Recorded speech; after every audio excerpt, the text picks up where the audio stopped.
Hello and welcome to the Stringer Podcast number 45. It's back to school, which means back to podcasting, folks.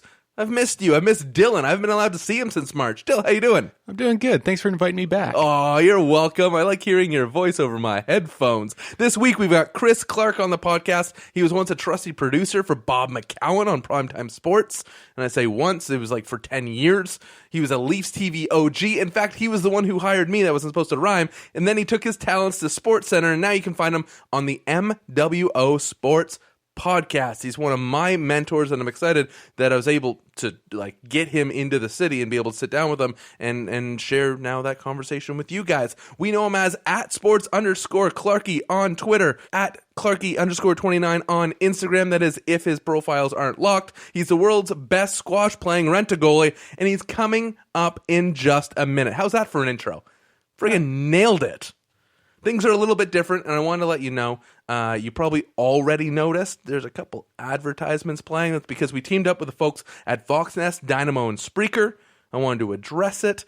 You know, Dylan was sick of working for peanut butter sandwiches. That's why it would take such a long break. But this relationship actually is allowing us to make some new podcast announcements coming up, as well as bring back some familiar podcasts that you guys have all grown to love. At least I hope you grew to love them. So do us a favor. The advertisements aren't very long. Just stick through them. Maybe listen to them a second time if you want to. Better yet, if you can go back listen to them 3-4 times, I know everyone around here would be really happy. And Seat Giant, what happened to Seat Giant? Well, in all honesty, we haven't been in contact with them in months. That being said, when I was helping Mama Bear buy tickets the other day, I realized that our promo code still works. So why not still use it? I'm going to still pump it out so you guys can save a couple dollars on tickets as long as they don't shut it off. With that in mind, great stuff going on in the city this weekend, the first weekend of September. So let's get at it. Friday, September 6th, Friday Night Lights presents Captain Marvel. Cuddle up with your favorite superhero under the stars as Downsview Park closes out the season with their last outdoor movie watching experience. 8 p.m., Downsview Park, which is 79 Carl Hall Road, right next to the Toronto FC training facility. And here's the best part. It's free. Parking is free. The movie is free. You get nothing free nowadays. Check out @Downsview Park on Twitter for more information. Saturday, September 7th. I'm really speeding through this. It's great. Squad up and defeat Duchesne. No, not the hockey player. Hive Esports is hosting an all-day board game, video game, and D&D event in an effort to raise money to help find a cure for Duchenne muscular dystrophy. And these are the kind of events that I like promoting the most, because there's, a cause behind it. We can all kind of throw in $5 and it goes to a better place. Plus, we get to play D&D all day. What's wrong with that? Producer Sean's going to love it. It's $5 or pay what you can at the door. Folks, we can afford at least $5, right? Check out Geeks United. That's geeks with a Z.org for more information. And then if you haven't done enough already, Sunday, September the 8th, Pine Grove at the Opera House.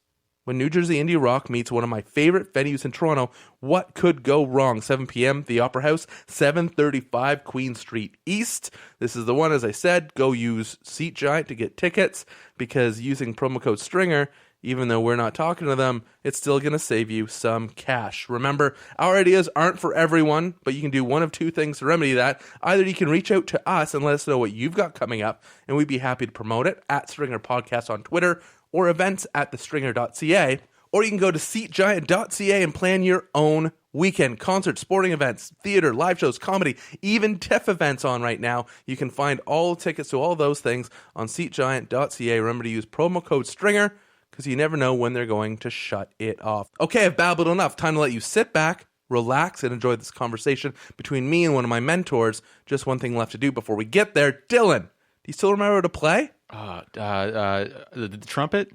Stick to shaking your head, bud. Ladies and gentlemen, the sax.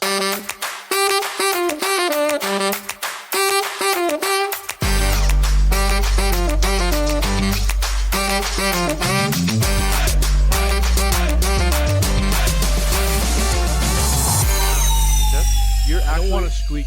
You won't. You'll be fine. I think. Like if I lean back, I don't want to. I won't talk when I'm leaning back. But I might just want to lean back. So you can bring the mic with you too. These are brand new arms. No, these are brand new arms. Nice. You're the first person. Wow. To use these, as you can tell, because we haven't even gotten set up properly with the board. That's why we were recording on my handy Zoom recorder. Yeah, what is that thing? Fancy. It's just a Zoom H4n. I got that ages ago when I was shooting. So these are DSLR. mics you can also like go. Yeah, I scrum never with. use this. But if you're in a scrum, you could. Yep, 100%. Or what Or I you could just hold it, would do, plug I a just mic plug a mic in and just hold and it it's in. all digital.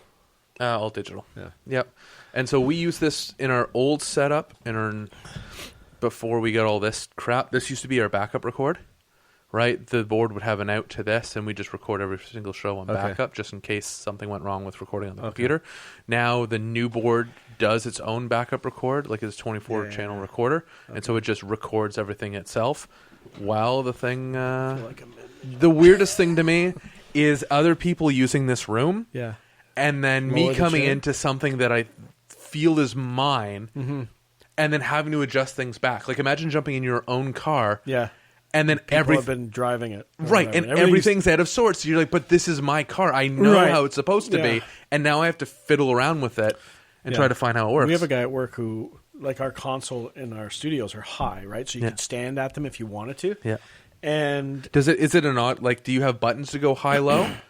No. Okay. But he will literally be like this, like with his head on. I'm like, why are you doing that? Like, why do you sit like that? It's so stupid. Anyway. There was Dane Cook. I remember one of the first stadium comedy shows I ever went to was Dane Cook at Air Canada Centre, now Scotiabank Arena. And he had this joke about, I don't know, I think it was online dating. And then he would like type up near his mouth. He's like, yes, because that's exactly how I type. He's like, spacebar, I give it a kiss. There you go.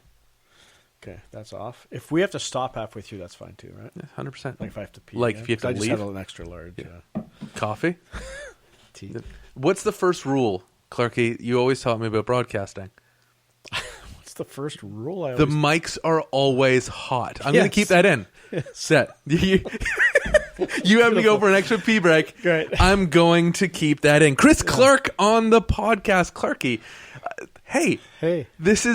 First of all, it's very fitting as we come back after the summer break that you're the first guy I talk to because many might not know this, but in the last couple times we've met, you, I hope, definitely got to understand how much of a mentor you were for me and how much of my progression I can relate back to you. There's nothing like starting off a conversation by putting you on the spot and being like, what makes you my mentor?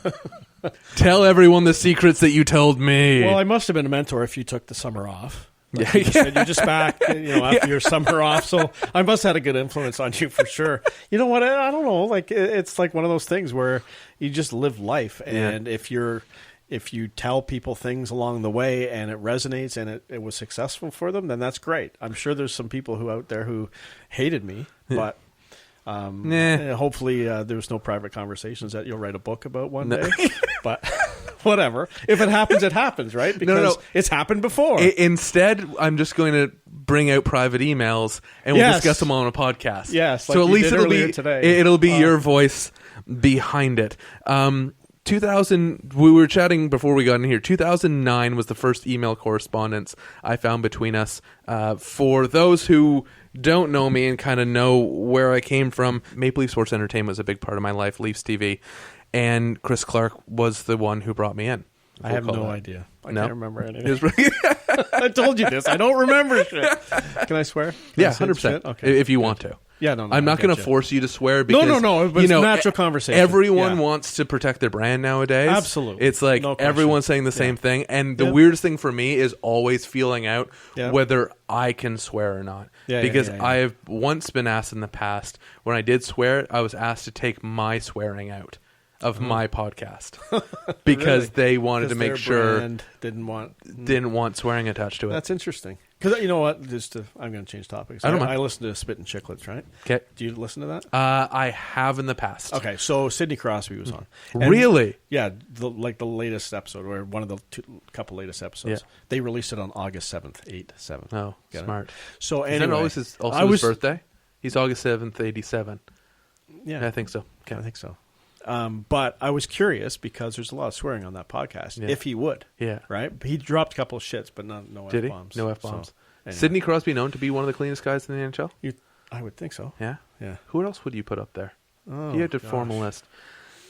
Wow. Like if I go back to our time, I think he's still in the league. James Reimer. I think would. I don't know if I heard him ever cuss. He's squeaky clean, I would think. Squeaky clean, and I was involved in a lot of locker room conversations. Yeah. And I don't think I ever heard him say a foul word. No, I think he's a pretty religious guy as well.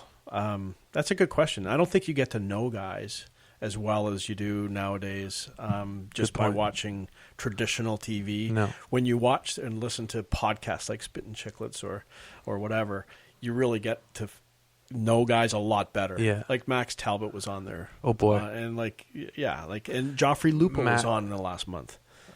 He had many good things to say? He had a lot of good things to say, Did he actually, really? which was surprising to me, because I thought he was a really private guy and wouldn't talk about what's been going on. But only in lawsuits. But he loves life.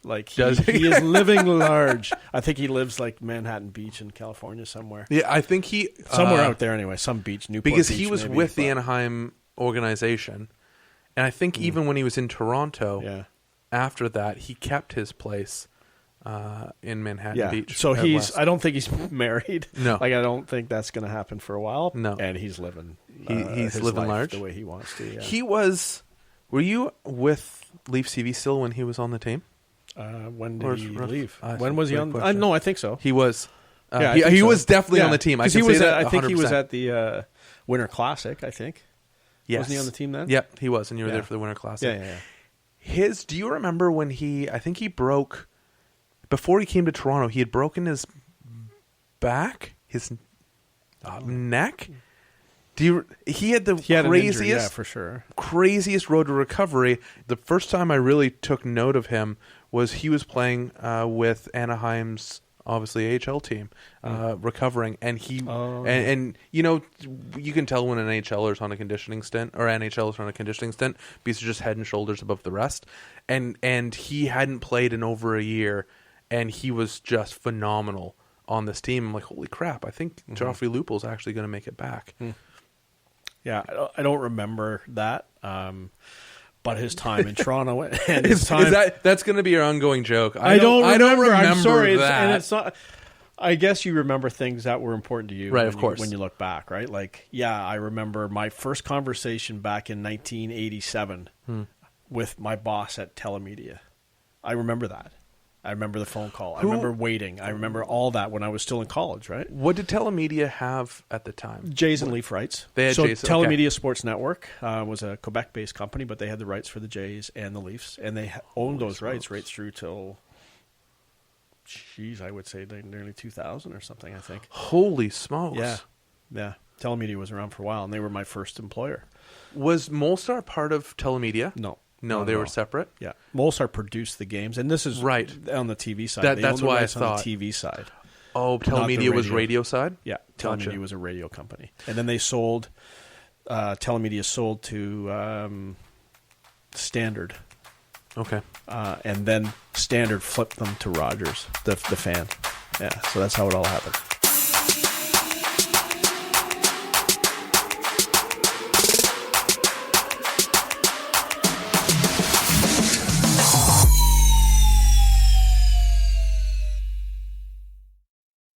You Humber grad? Yeah. So you're still in Humber in 1987. Yeah. And you have a phone call with Telemedia, Yeah. which was going to be your first gig, and you were there for a few years. Or I think you were there for 3 years, right? Where? Telemedia. Oh, I was there 14 years. Did they? Yeah, that was my first job out of college. So the fan... Because that transitioned into the... Telemedia owned CJCL Radio. Gotcha. And then we switched to the fan in 1992. Yeah.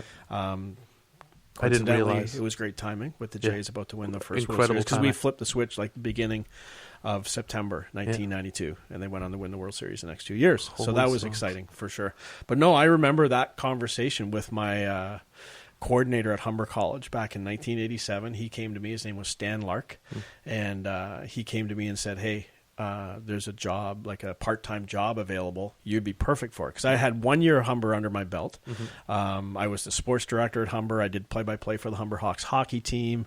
And he came to me saying, "I'm not posting this one," because usually they would post it on a bulletin board, right? They wouldn't send an email. No, it wouldn't go out on Facebook. No, it would You're not going to get the tweet on it. But it would go out on bulletin board. Yeah. So they print it off, put it on a bulletin board. He said, "I'm not posting this one. Call this guy." His name was Alan Davis. So I called Alan Davis, and I'm like, holy crap, man, I could work for the Blue Tell Jays me. radio Yep. network. And he got back to me saying, yeah, come on in, meet with me and a guy named Gerald McGroarty, who I still talk to this day. Alan Davis is now the program director at Sports Radio WGR in Buffalo. Holy right smokes. now. So he was the guy in charge of sports with Telemedia, then became the first program director of The Fan. But he called me and told me to come in, and then it was like a waiting game. I had to wait a week, I think it was, for a call back to find out if I got the job. Right. And finally, I'm like, screw it, I'm calling him. And I called him and I said, just Your wondering what's patience going on. isn't one of your virtues, Right? is it? You I want like everything to things- happen now. I do. Yeah. You're absolutely right. You had to wait a week to hear about a job? Yes, I know. Get right? out. Exactly. So finally I said, screw it, I'm calling him. And he Yeah. goes, oh, yeah, come on in, you got the job. And I'm like, okay, great. No, to me, like... for leaving me in agony. Right. Trying to Exactly. find out if I have a job So after he said, college. yeah, come on, meet with Gerald, and we'll get it all set up. I said, great. So I went in, and I was operating the Jays game. So that was my first job. So sitting in the studio in front of the audio board Yeah. as the network operator. So there was like 100 stations across the country that were locally run, Yeah. but we would put in all the network commercials. So all the, the big network, big companies that were nationwide. Right. So Chevrolet, let's say, or whoever the car. Exactly. You have your car Yeah. sponsor, you have Not your insurance local, sponsor, you have but nationals. maybe a booze sponsor. All the something like that. nationals. Yep. Right. So we would have carts. I don't know if you've ever seen a radio cart, but that's Yes. So we would have carts, and we would line the carts up, stacks of carts, and just be ready. I have nightmares sometimes, and I swear to God, I still have nightmares about not having a cart ready Yeah. when I had to play the carts, right? Because you would record the game on a reel-to-reel, Yep. and you'd get a little piece of paper and rip it off, and anytime a big play happened, you would put it in the reel-to-reel. So at the end of the game, You have a You little would bit have- of nubs. you would have sticking all out. these This- papers, right? And if you would write down, there would be like a number 1, then a number 2 on these papers. So you would see them as they go around on the reel-to-reel, and you would have a shot list. So it would be like number 14 was like home run for whoever, like Fred McGriff back in the day, right? So that's the play of the game. I got to go back to this now, cue that play of the game up, because Yeah. I have to play the play of the game from the studio. So you'd have all these papers spinning around all game, and then you'd have to rewind the reel-to-reel to go get them. It would drop the paper when you rewind it. Yes, but you know which one you were getting to. Right. So if you only had to go to number 14, they couldn't change it halfway No, through. They no. couldn't say, oh, no, we want number 19 Yeah. instead. Well, no, it's too late. That paper is flown out, right?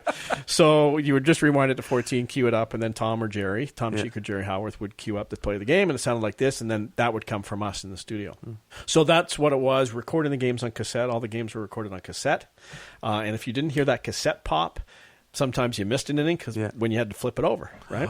Oh, yeah, it happened all the time where it's like, oh, that cassette stopped, I have to flip it over, and that's gone. It's not like And it's you recorded lose digitally. 6 if seconds you of don't- audio or sometimes an inning. Like if you didn't, oh, I'm serious. Oh, yeah. Now, I'm sure they've disposed of all those games, which is a shame in a way. They didn't digitize them. But so that's what that first role was all about. Do you think companies dispose? Because that's crazy to me. CBC disposed to Gabe. Like Daryl Sittler's 10-point night. Apparently, he owns the only copy of that. We tried at Leafs TV for him to give us that to air, and he never did. I don't know why, but he never did. Wild to me. I know. Just because I think I'm part hoarder. Like Yeah. that. Oh, yeah. But I want every piece of media. So I don't know if you can believe this. MLSE, Leafs TV, didn't digitize Saturday's Heroes. No. I was devastated. I grew up on Saturday. I didn't really They grow have up one on game. it. But I was They have mid-teens. one game. I was talking to Rebecca the other day. There's one game, which is the Ryan Strome and kid who was drafted by the Leafs. David Brohl game. Yeah. Yeah. Ryan Strome. That's the Brohl. cutest. Yeah. Like, how big was that when Dave Brohl made his debut? It was great. And we yeah. had this, like, him on the bench saying, hi, Yes. my name's David Brohl. I called David Brohl's first goal on a Leaf broadcast.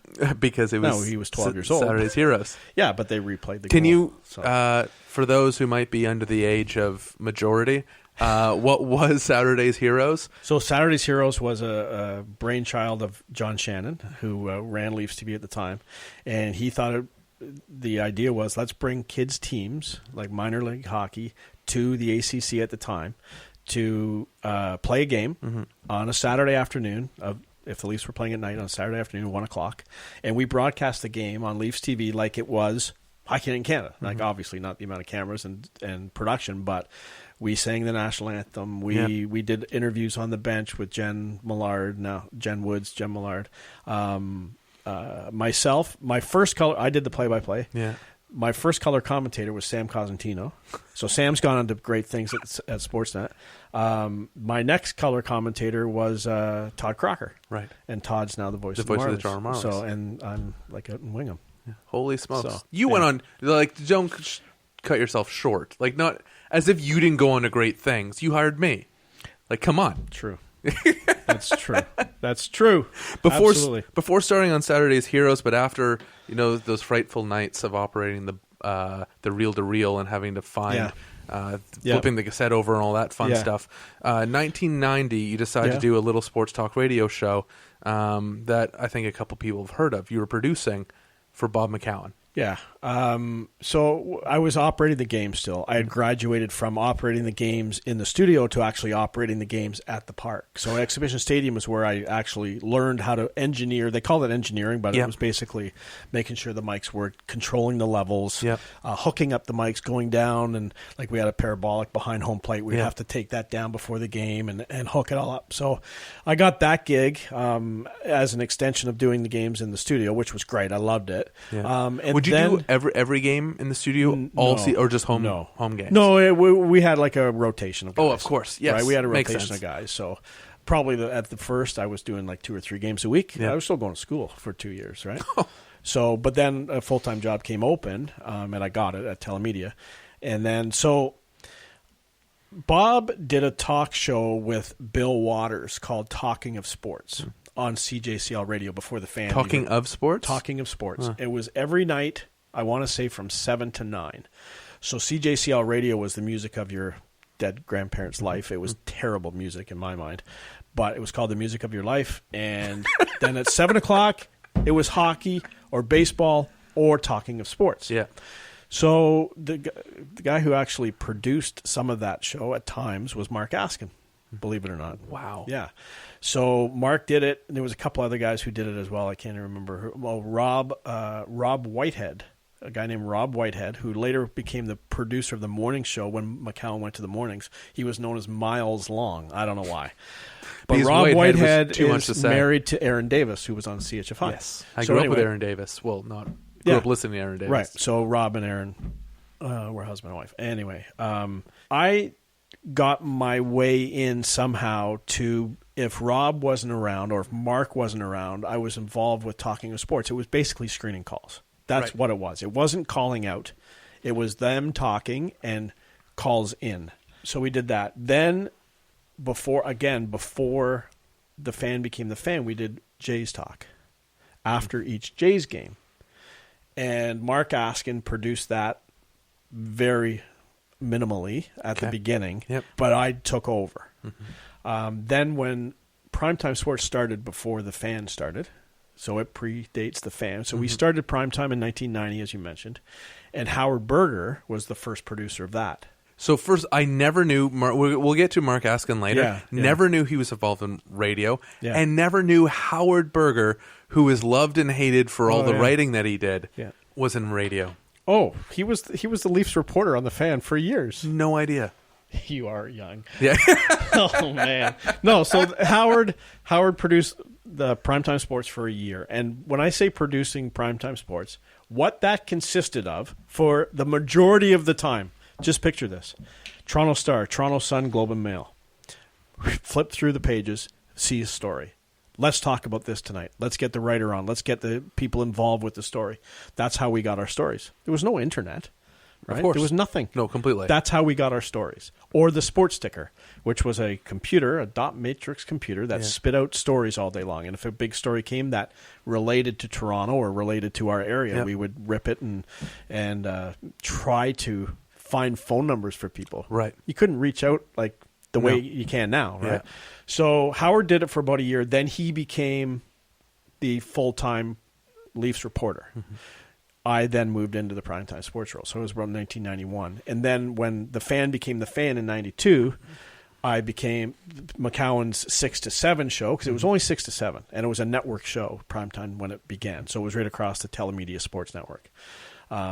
and it led into ball games. So that show ran 6:09 to be precise, 6:09 to 7, and then the Jays or Leafs would start at 7. So it gave the networks an opportunity to have their programming basically looked after from 6 o'clock onward every night. Yeah. So then in 1992, when the Fan became the Fan, I moved into the afternoon drive producer role. So 4 to 7. So McCowan started at 4 and went to 7.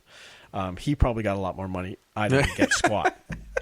You were told to get to work. No, actually, I did get a raise. I remember I got a raise then. Yeah, but it wasn't huge. But I do remember getting a raise. So that's how I got involved with Primetime Sports. And then Bob tells me I'm his longest serving producer at 8 years. So I produced it for about 8 years, and then a variety of people came through after me. I was named the executive producer of The Fan and assistant program director. So I moved into a sort of a different role, a management role. But when I got into this business, I wanted to be on air. I wanted to be the voice of the Leafs. Yeah. Oh, that's what I wanted. I think I got some guy named Joe Bowen in the way.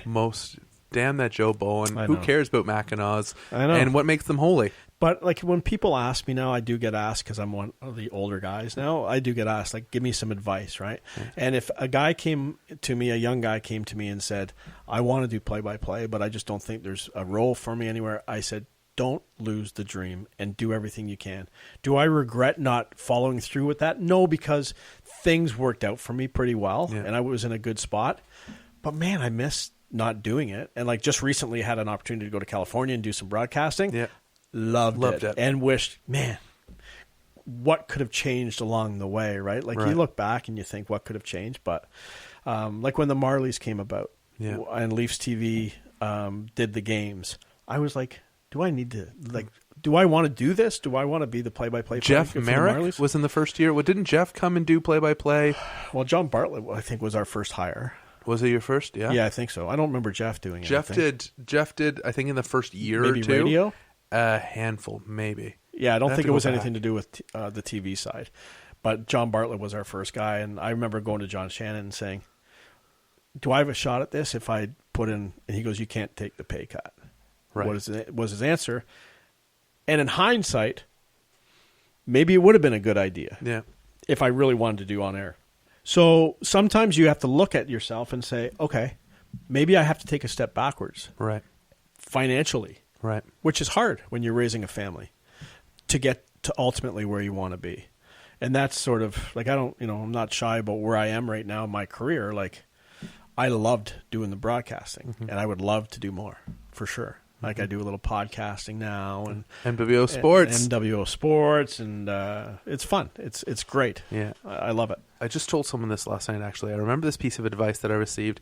It was in the job I had before I was at MWO Sports Entertainment, and I had pursued office work because I have a knack for numbers, and I worked in kind of a finance team. But I'd cracked the nut of that job. I'd figured it out, and now it was just process. There's nothing new to it. I just went in every day and slogged at it. And I think it was 24 at the time.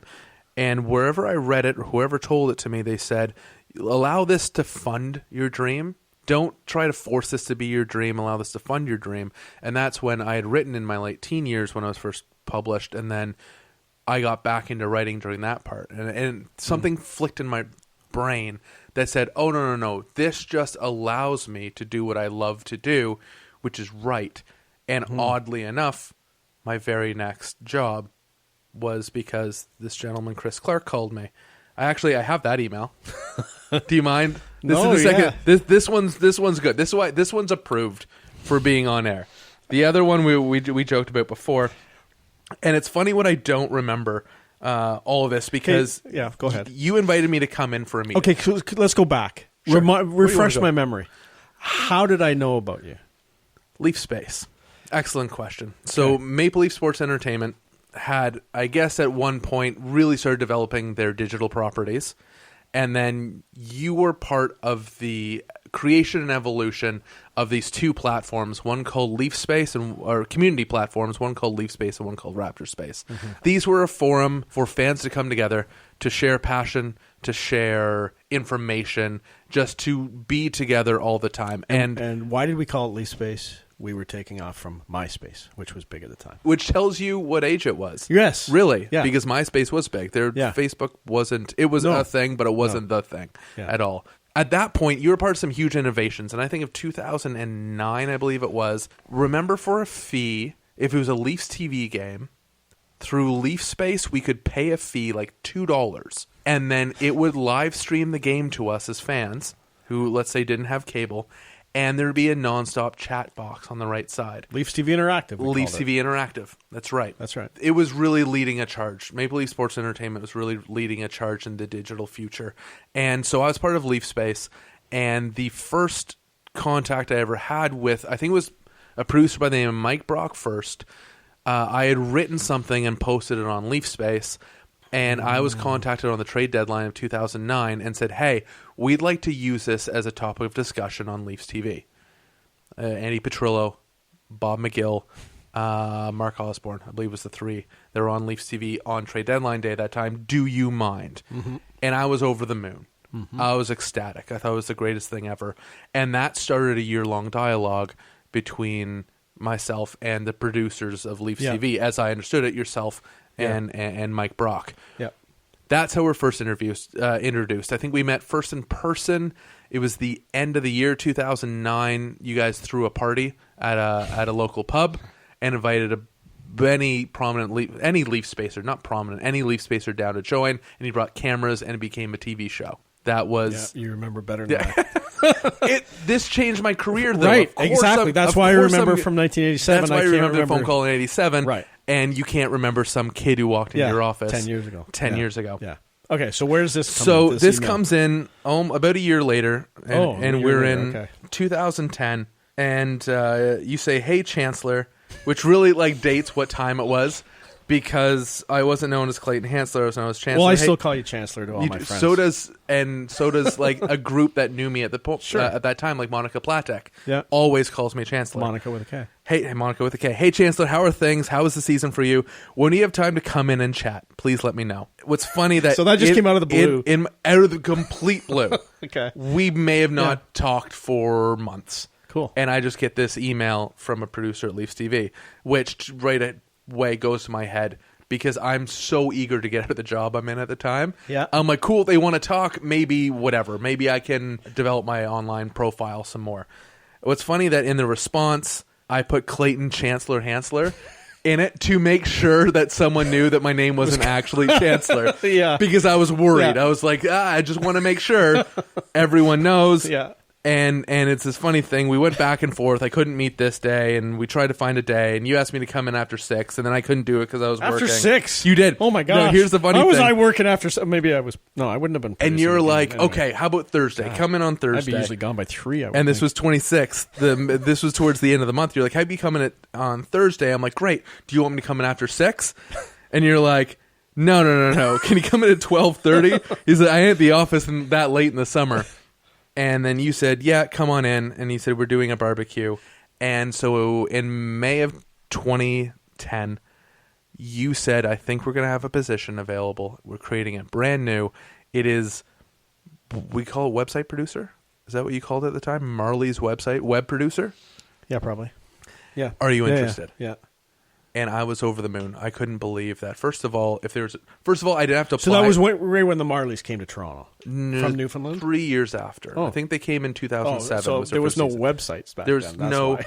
or I think everything was sure. just being funneled right from the Leaf site because Matt Iaboni, who worked there was digital websites platforms, was already there, but you guys isolated a need that each website should have someone that posts things on it, and we don't just distribute content around. Yeah. That changed everything for me because the first time, first of all, that I was ever offered a job I never applied for, and I thought that was huge. But it concreted in my mind the idea that if I want something and I work towards something and I make myself available something, that opportunities will open its door. Mm-hmm. For you, though, what was I? Mm-hmm. Right? You were. It was like this job was everything to me. Yeah. But I was just some punk kid who knew how to use Twitter. But you were writing. That's one thing I remember. You were writing and blogging about the Marlies, and no one else seemed to really take the Marlies as their thing. Right. If you had done it for the Leafs, you're one of a million. You're one of a million. Yeah. But I don't know if you did it consciously where it's like, oh, there's a need here, or you were just a genuine fan of the Marlies. But there wasn't very many of those people. No. And that's probably what it was. I'd sit alone in the press box, in I'm a sure whole you- press I'm sure you box, would. and I was just a blogger. Yeah. So that's probably what it was is, hey, this guy does some good work. He's a good writer. He knows the team. And that's the important things, right? And then you just start getting to know people. And that's, building the relationships, which I'm key on. So that's, most likely what it was back then. I'm going to pull back the curtain for a sec. And I say there's no ego. It was 100% a plan, because I remember my brother and I split. So in 2008, early 2009, my brother and I split a very cheap apartment in Toronto. Yeah. We had a gorgeous 2-bedroom, and it was like only $800 a month.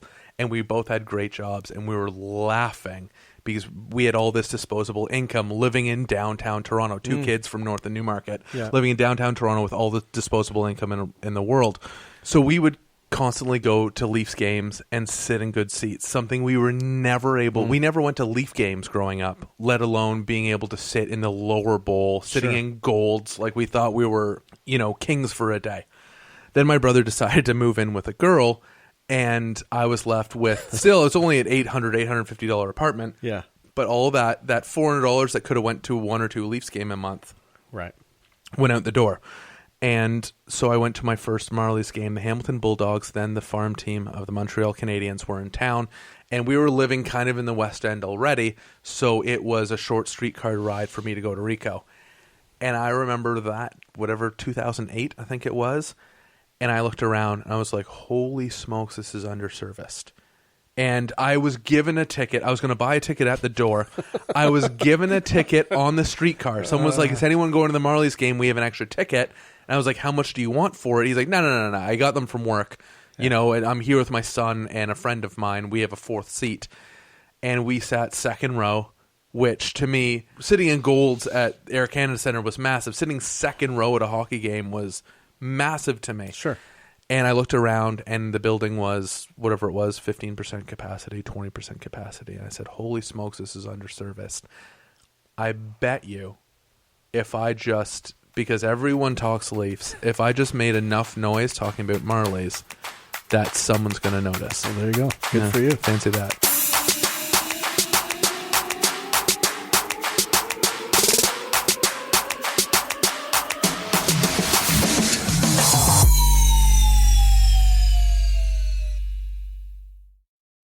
Do you remember when and not to make this about me, but it is about It me. is about me. Do you remember The title of this podcast is Chris Clarke. Clarkey, Yeah, please. Clarkey. Do you remember the year I did the PA announcing at Ricoh? I was the voice of the Toronto Marlies for a good portion of a year. Before they hired, what's his face that's there now? Simon? No, they hired someone else after me. They had a radio guy, and he just all of a sudden couldn't do the games. I want to say that was like 08. The woman's name was Melissa, who was in charge of in arena. Was it Melissa?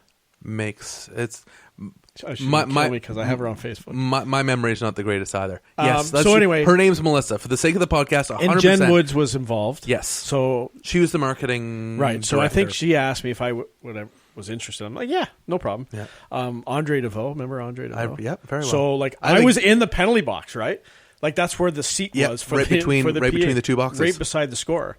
And I'll never forget the Andre DeVoe one-liners in the penalty box after just shout things. Oh my gosh, it was so funny, so funny. That was one of the best things was sitting in the penalty box, just hearing those guys banter, right? But my claim to fame that year was it was opening night, and I was the PA announcer, and I had to introduce the team. I had no script. Oh boy. Did you have a lineup sheet? Yes. However, thank goodness. They told me I wasn't introducing the players individually. No, it's just the team. It's just the team. Hey, the Toronto Marlies, blah, blah, blah. I had a little script. Yeah. So I did have a script, but I didn't have a detailed rundown, I don't think. But anyway, about 5-10 minutes before I was going to start, they came running over to me in a panic. We're doing the teams. We're introducing the teams. I'm like, okay, no problem. And then, because I'd never done it before, I'm like, okay. I just thought, okay, we're doing the team. So I have the lineup in front of me, and I'm like, well, are we doing the goalies first? Are we doing the goalies last? Are we going alphabetical? Are we doing numerical? Like, what are we doing? So I was asking all these questions, and they said, we're doing the goalies first. Then we're doing the players. Okay. Literally 20 seconds before we start. Goalies are last! Goalies are last! Okay, fine. And then I think they might have even changed it one more time where they were going to do all numerical and the backup goalie for the night just in his numerical position, and then the starting goalie at last. The end. So anyway, I go through the entire thing, and that's great. People are cheering, and I'm like getting into it with the announcing of the names and everything because it warms you up really quickly. Sure, right? Because absolutely. you have so many things to do, and you're kind of vibing with the crowd and getting your timing down. And the players are skating out one at a time, and I'm watching them, and I'm like, "Holy crap, this is cool!" Right? Yeah. Well, I forgot the one little part about the starting goalies last. So here's poor Justin Pogge waiting to skate on the ice, and I'm like really pumping up all the players and everything, and then I do the last player and numerically, and I say the assistant coach is Doug Gilmore, and the head coach blah, blah, blah, is, I don't know who it was. Doug Greg was Gilbert. Yeah, probably Gibby. And apparently, from what I know, Pogge just sort of put his head down, and just sort of squeaked onto the ice. So I might have ruined his career. I was just going to say, it is and I this didn't know. weird. I had no idea. Because until the first intermission, right? Bob McGill, who was sitting behind me, he wasn't doing the game for some reason. He was sitting in the stands behind me. He goes, "Clarkey, you forgot to announce Pogge." I'm like, "What?" I'm like, "Seriously?" So I look back because the game was on TV. So I look back, and sure enough, there's Justin Pogge just sort of squeaking onto the ice as I was saying, the assistant coach is Doug. And like I really took it down an octave, right? Yeah, like I'm not going to say assistant coach, right? Yeah. So anyway. Pogge. Poor Justin Pogge. Fittingly kind of sums up his career. What a terrible spot the Leafs and then he was put in at the time of Tuukka Rask's trade. Well, from what I heard about that trade, and I don't know if it's true or not, they leaned heavily on the goalie coach to ask which guy was better. Right. Which one would. Right. In all fairness, 100%. One would. And it was Fergie, right? It was John Ferguson Jr. And he relied on Steve McKeekin, who was the goalie coach at the time, and said, okay, what guy? Because from what I know, and I don't know all the ins and outs for sure, but from what I know, Boston said, we want one of your goalies. Right. Give us one for Andrew Raycroft. Yeah. And they said, okay, you can have Rask. Because Pogge just came out of the Pogge was local. juniors. Too. He just won gold with Canada. Right. And Rask was still in Finland or wherever he was. And Pogge was a bigger, and that's when that trend of big goalies came out. Yeah. Well, they might have made a mistake on that one. Maybe. It's so weird because it was it a first round pick? I wish I wrote this down ahead of time. First round pick and a prospect for Andrew Raycroft. I think that's what the trade was. Because Raycroft was coming out of a Calder he just won the Calder. He just won the Calder. Yeah. And so Boston asked, Toronto really needed a goaltender. Okay. And Boston asks for a first round pick and a prospect. Okay, yes. Which is completely this is a good trade.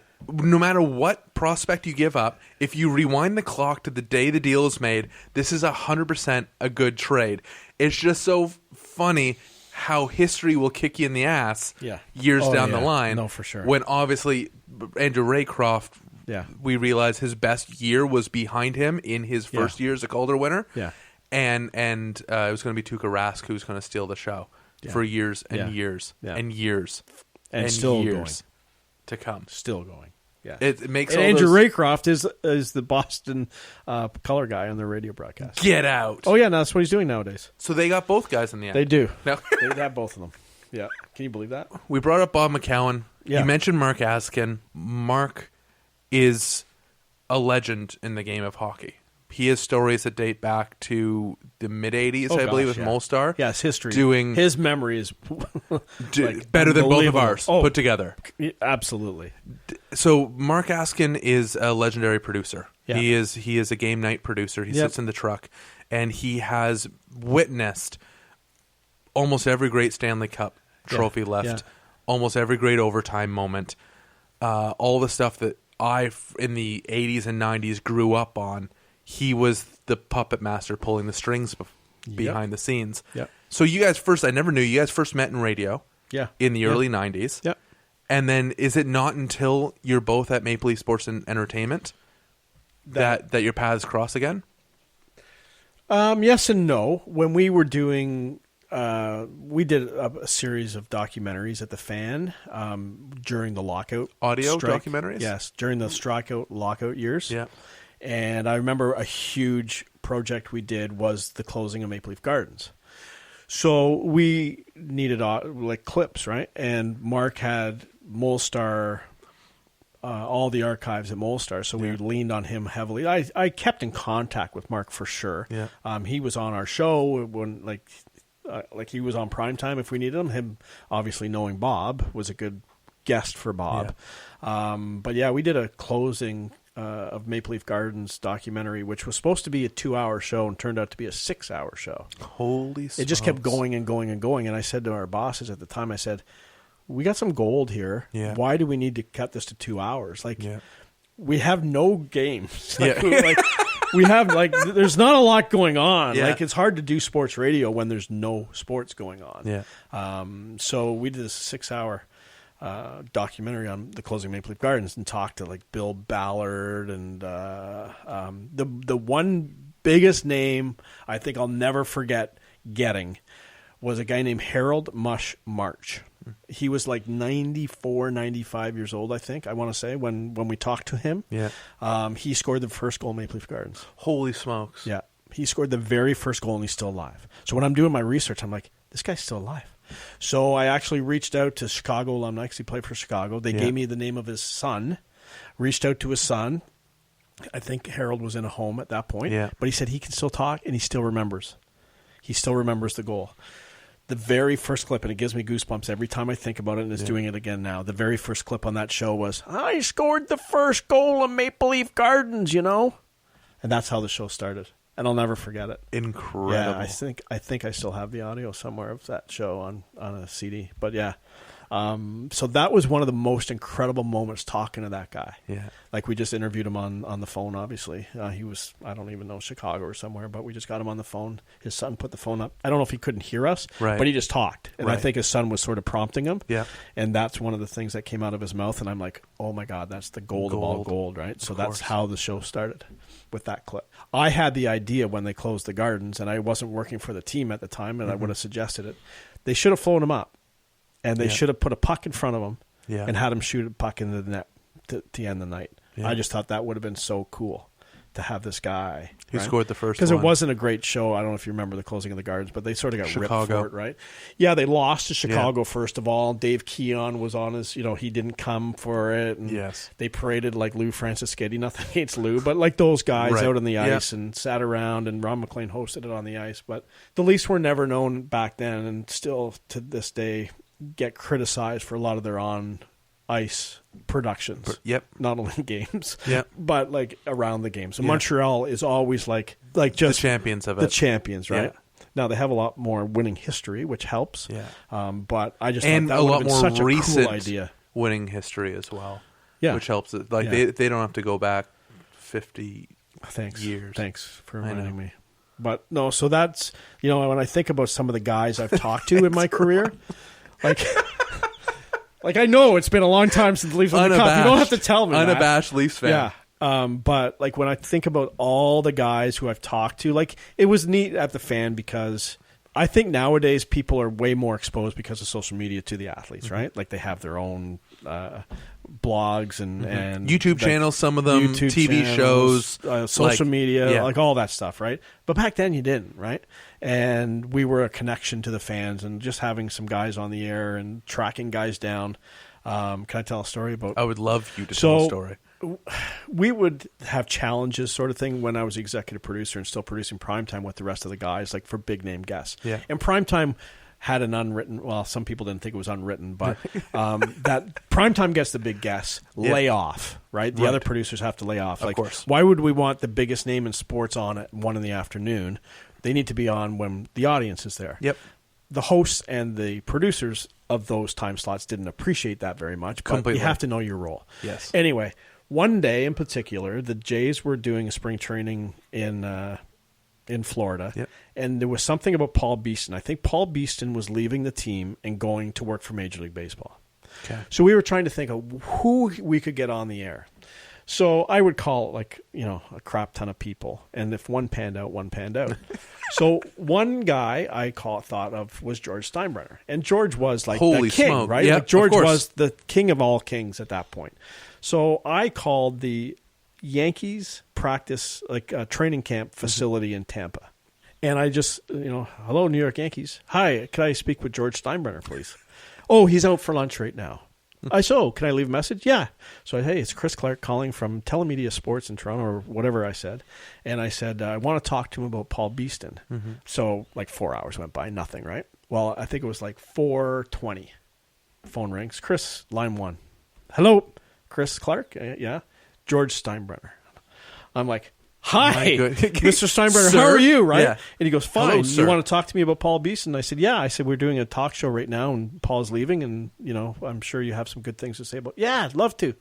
So I buzzed into Bob. Now, the problem with Bob was Bob didn't exactly come in early to prepare. He was on at 4 o'clock. He would roll in at 3:50, 9:50, and that's no joke.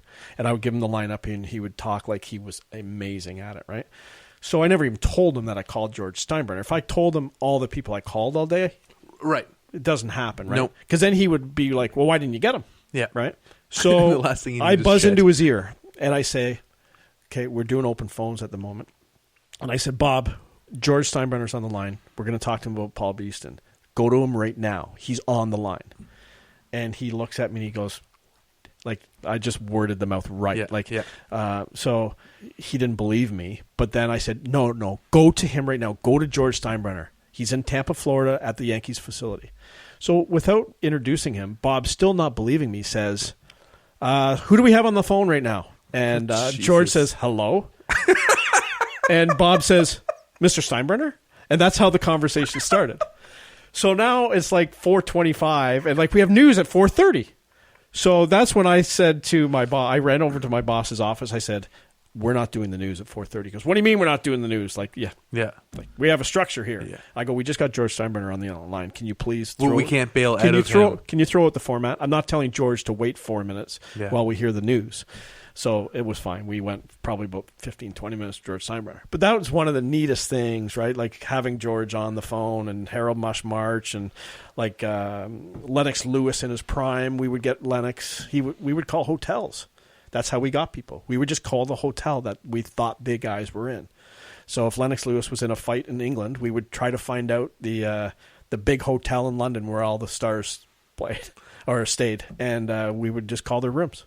And that's how we hooked up with a lot of guys. That scares the crap out of me hearing that. Because what's funny, I think there was a part of me at a time that would have done that, but working for a team kind of beats that part out of you. Mm-hmm. Because when you're working for a team, you are a PR voice for them, truthfully. And I have nothing against that, but you're there to help promote them and play within their rules and push their narrative. But protect them at the same time. And protect them at the same time. Yes. 100%. Yes. Because you're in it together. You and them. And so any piece of me that would have called hotel rooms or would have maybe written an article that got the president of the AHL to call your boss or released a video that revealed an injury that got the head coach to then call your boss. All those bad traits. Who did that? All those bad traits were, I say beaten out of you, but with no harshness. But you got your wrist slapped every once in a while. Oh yeah. So hearing the fact that you guys would call hotels, oh yeah, different game when you're not working for scares the the team. crap out of me. Yeah, when you're not working for a team, it's a different game, right? Totally different game. That's a great story on how George called you back. Yeah. But in all the times that you're running, getting guests, you're live after a Jays game, maybe down on the field trying to bring people on afterwards. Was there ever times where it didn't go so great? Oh, yeah, absolutely. Absolutely, it didn't go. Yeah, a lot of times, too. Here's the worst part. I just don't want to put it in people's minds that you can call the office of the most powerful person in baseball, right? And he's just going to call you back because, hey, I work in the news. No, not at all. The worst part was when you confirmed a guest. So if you were working on guests and they didn't call you back, they didn't call you back. The worst part is when you nailed that big guest and they're like, no, I'm not giving you my phone number. I will call you at 6:05. Right. And they don't call. That's the worst because Bob's been promoting it. We've been talking about it. And then behind the scenes at what happens during a break at a radio station, it should be like a pay-per-view because it can be very tense, right? And it's not fun for the producer to sit there and take it because you're taking it.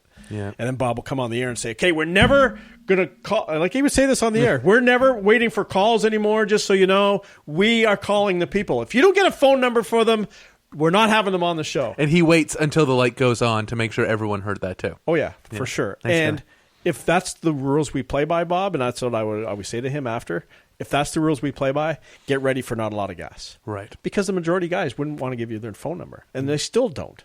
Right.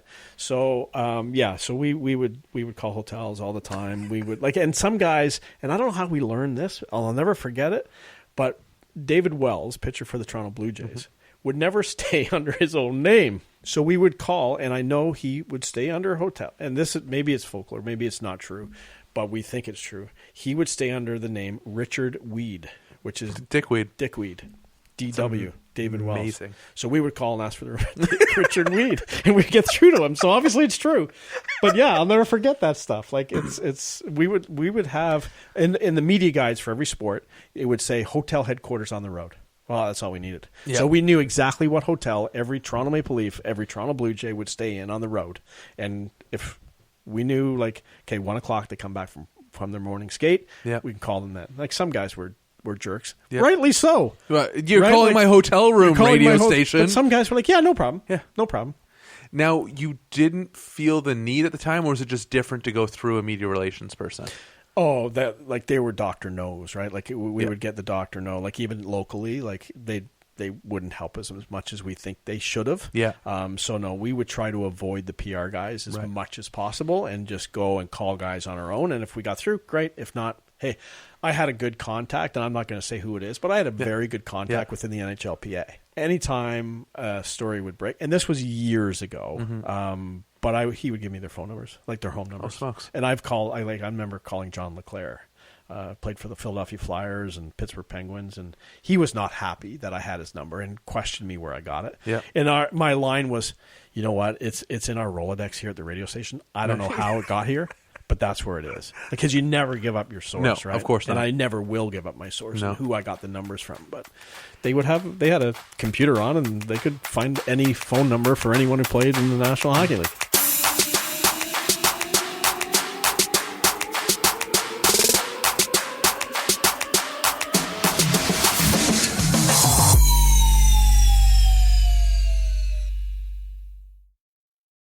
We talk about Bob McCowan, now George Steinbrenner. I'm going to mess that up terribly. Steinbrenner. Oh, may you rest in peace. Those names remind me to my first unofficial day of work with you when Dion Phaneuf was being made captain. And we went to, as of yet, unopened Real Sports Bar and Grill in Maple Leaf Square. It was the first event ever held there. And although it was neat to see someone given the C, I believe he was the 17th one in Leafs history to be named the captain, the highlight of my day was being in a big media scrum around Brian Burke and listening to him speak, where I was told very straight. I know exactly what you were told. You were told, listen, yeah. Don't talk. Yeah.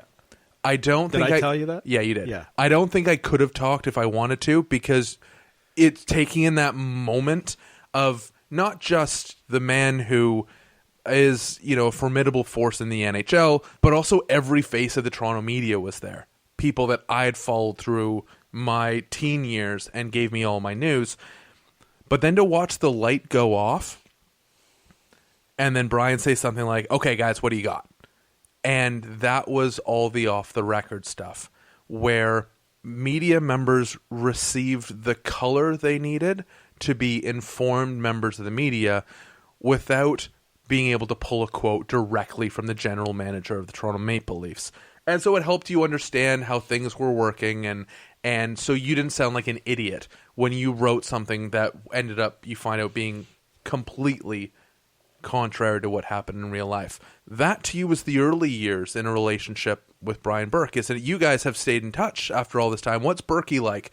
Yeah, I love Burkey. I love working with him. Not that I worked directly with him, but you know what? Maybe I did, but it wasn't on the hockey side, obviously. But he was always accommodating. Like, we went from John Ferguson, who was so guarded, to Burkey, who was guarded but got it. He got what we were trying to do. Like, I remember a couple of instances when we were producing our Behind the Draft show, and I was like, you know, I wasn't the producer of it, but basically the executive producer of it, right? And I had a relationship with Burkey, and he one day was going to be watching video on some of the guys that they just got in, that they were drafting, I think, 5th that year. And he was going down to their video room and to watch video on the guys, because they just collected all the video that he wanted. And he called me. He said, Clarkey, I'm going to watch video at 10 o'clock this morning. Do you guys want to send a crew over? Mic me up. I'm like, yeah, 100%. For sure. So I was over there with him, and he's talking and about all these prospects and everything. And that's the year they drafted Morgan Riley. And I think he was 5th overall, but they had him number 1. They really did. And he said that afterwards. They did have him number 1. And I think if you look back at the guys who went ahead of him, he was number 1. Like, Morgan Riley should have been number 1. So they did a great job with that pick. They hadn't done a great job up to then, and after then, when Mark Hunter came, they did better. But Burkey got it, and if it wasn't for the relationship, and I can't remember if I told you this off the air, but that's one of the great things I love about what I do, is building relationships. Right. And if it wasn't for a relationship that I had with Brian and just being there and doing things with him, you know where it all started? It all started with Reed Mitchell, who's the director of hockey operations. Basically, God, Reed Mitchell. Yeah, he's an amazing guy. Has been there for, I don't know how many general managers now, but like a lot. Yeah. But because he's so good at what he does. Yeah. And he started this shinny on the ice at Maple Leaf Gardens. Air Canada Center. Air Canada now Center. Scotiabank Arena. On game days with staff. And I'm a goalie, as you know, and they asked me, because you always need a goalie. So he asked me to play. So it was like the coaches played, the trainers played, some of the front office staff played. But this all came from an idea that Burkey had and instituted in Vancouver. And Reed worked for him in Vancouver. So that's where it all started. It started in Vancouver, and then when Burkey came to Toronto, he started it again. Just a way to get out and have, you know, good camaraderie with your coworkers, and it was awesome. So Burkey played, Dave Poulin played, and that's when I started to build my relationship up with him. But like, the funny part is when I look back, and you'll probably know who I'm talking about, but I had dual bosses at MLSE. Yeah. One of them said, "No, you have to work." The other guy said, "No, you have to go play." Yeah. Right? Because they knew what it meant. Don't turn this down. They knew what it meant to stuff in the future. Yeah. If I didn't get to know Brian Burke and Dave Poulin and all those guys, I wouldn't have gotten near the access we got moving forward. So that was great. And I saw pictures. I had, there was people out taking pictures one day, and I saw pictures of me and Burkey on the ice and Poulin and everything. It's just cool to look back. Did he have that cut on the forehead and blood coming down his face? No, not that day. As I know of. No one would have risked their job on hitting Brian Burke. Yeah. They went down before they got close to him. Yeah, for sure. So anyway, he was great, but that's the kind of relationship I had with Burkey. Yes, I have kept in touch with him. Haven't spoken to him for a while now, but I know he's there for me. And when I say that, if I ever apply for another job or whatever, he's on my resume, right? He's a reference on my resume. That's, I think, an incredible gift that sports gives us that most other careers don't. And it's not the fact that you can have a very powerful person vouch for you. It's not that part. Yeah. It's and that's what we love of a team so much. We love when we watch a team bond together and really kind of congeal after something tough. Congeal is the wrong word for that, but you understand what I'm saying. And that is the magic that I never want to get away from, because what people watching don't understand is that the staff, very often, if you have the right leader, the staff is an extension of that, and they make sure you know that you're an extension, whether it's the video guy or executive producer or the cook or the kit man or equipment manager. They always let you know that, no, this isn't just the people on the court, field, ice. This is all of us together, and there's not much that can compare to that feeling. Yeah, and I'd like to think I've instituted that along my way, right? And you're right. There's nothing replaces it. No. Like nothing can replace it. Dave Poulin is an unbelievable human being. Like I have all the time in the world for him. I still talk to him way more than I talk to Berkey. A lot of it is during games. I will text him all my insights. When I get pissed off at Jake Gardner, I'll say, "This guy is brutal, right? Like, what is he doing?" And all, and like we have conversations all the time throughout games when he's at TSN. It's sort of it's cool. But I've lunched with Dave a lot still and talked to him a lot. So he's been great, and he came with Berkey. So but he was a leader. He was a captain. He went to Notre Dame. He just unbelievable solid human being. He's had offers to go back in the hockey world, but he's loving what he does. Yeah. Right? He's living at home. That gives him the right balance, like he's in his life. He grew up in Mississauga, Winston Churchill and Dundas area, or Air Mills in Dundas area. And it's just a grounded guy. He's unbelievable. He really is. He was, because of your relationship, I was doing a Marlies piece, I believe in 2013. And you linked me up. He was general manager of the Marlies at the time. You linked me up with him to do an interview in his office. Oh. And that was, I think, before I had interviewed Nonis. So it was my first ever big suit sit-down interview. Okay. And I'll watch that piece back now, and I'm still I get hearts in my eyes for him, just how accommodating and kind and understanding. Yeah. When you talk to enough people, especially when you're not actually in the world like me. I didn't actually play the game at a professional level, and I don't actually know what happens between closed doors. You're bound to ask a bad question at some point. Yes. Honestly. Oh, yeah. You don't do it on purpose. It's just you say something that just doesn't actually happen, and people will take it one of two ways. Either they'll slap you with it, or they'll try to build the bridge between what you think and what reality actually is. And bail you out.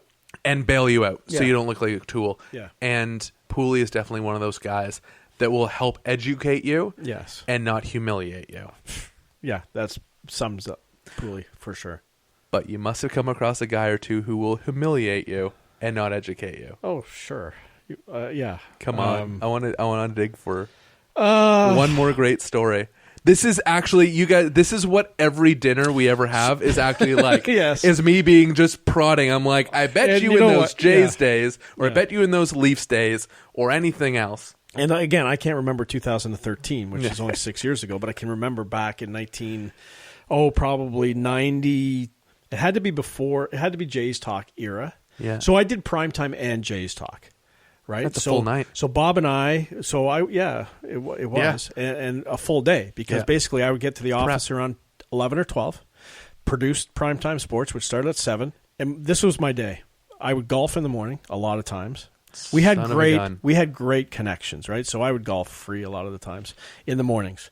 Go to work, and maybe it was only 9 holes, but I would go to work for 11 or 12. Yeah. And then around 2:30, I would go to Bob's house. Now, Bob lived just down the street from the fan. Like, he would literally, you could see his house from the building. No, seriously, it was 50 steps, literally right down the road. I would take the public transit usually in to the city, and then I would go to Bob's house. Bob would then drive me down to the Dome. We would drive down together in his convertible with the top down. Top down day, Clarkey, he would always say.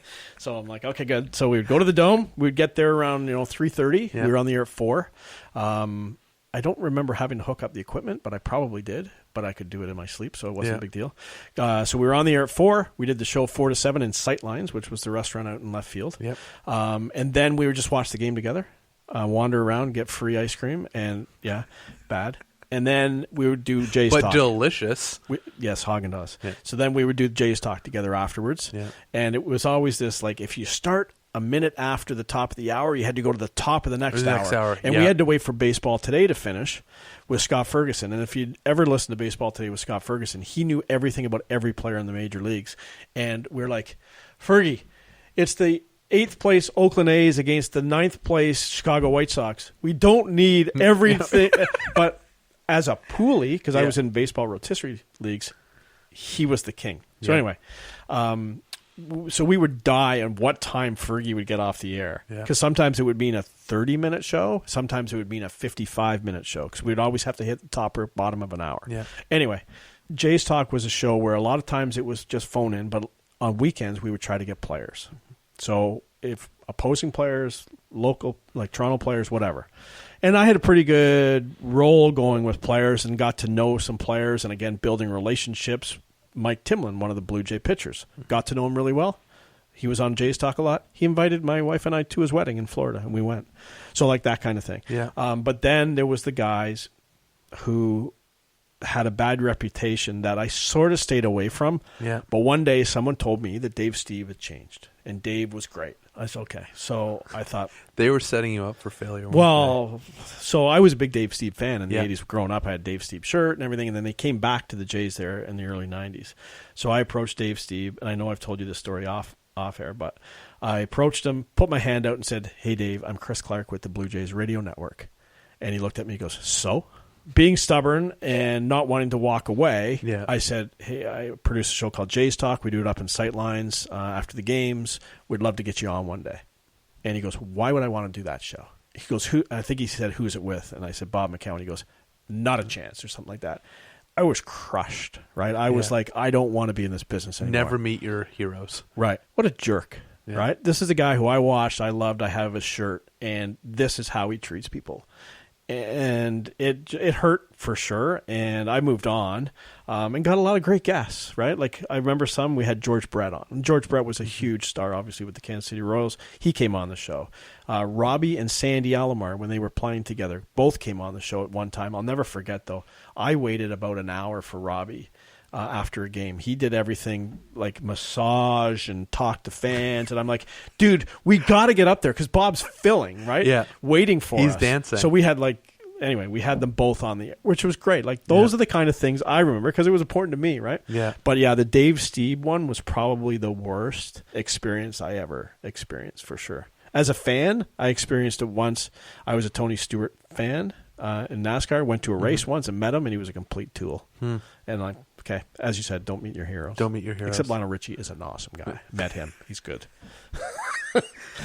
You should follow Chris Clarke on all social medias, and then you'll get your daily updates On Lionel? as to when Lionel's coming back to town, That's right. when his concert's canceled, when it's rescheduled 12, for I think. 12. I've been to 12 concerts. 12 Lionel Richie I think concerts. 12, yeah. We've gone past the hour mark, and we didn't even get to talk about any of our trips together. Well, this is part one, right? Does that mean do you'll, another part? you'll come back, right? Yeah. Yeah, 100%. Yeah. We can talk about the mansion in Florida and the right. We didn't talk about the that. near fist fight in Newark, New Jersey. Yes. Clarkey, thank you so much. Thank you. I appreciate it. We did say never meet your heroes.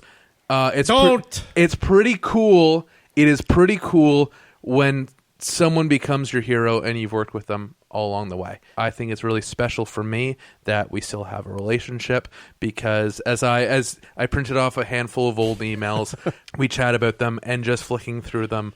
It's pretty neat, and I know I probably caused you more than one sleepless night. I don't remember them, so but the senility is paying off. I like to finish every podcast the exact same way because I believe big changes come about by doing even the smallest things, and one of those things is eating your vegetables. And so I tell people when we wrap things up, from myself, from Chris Clarke, from Dylan, who decided not to show up today, and from everyone involved in putting this together, please, please, please be good to yourself. And eat your vegetables? He got it right, guys. Pass.